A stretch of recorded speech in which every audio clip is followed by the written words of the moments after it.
Hey, I'm Steve, and I recently discovered there is a huge difference in shower hooks.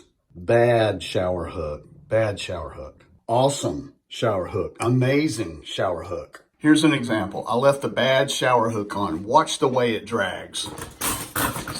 See the way I'm having to pull it? It's just awful. It's terrible. I hate it. Right here, you can see on the shower rod, this little connection where the tube goes in. Now, when I was pulling the shower curtain, a lot of times it would get hung right there and just be so aggravating.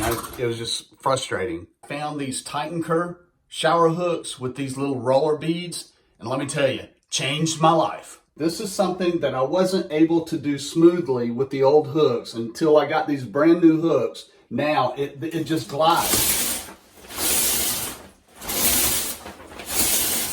They are awesome. When you're in the shower and these don't work, it gets so aggravating.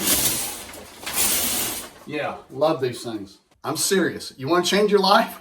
Change your shower hooks.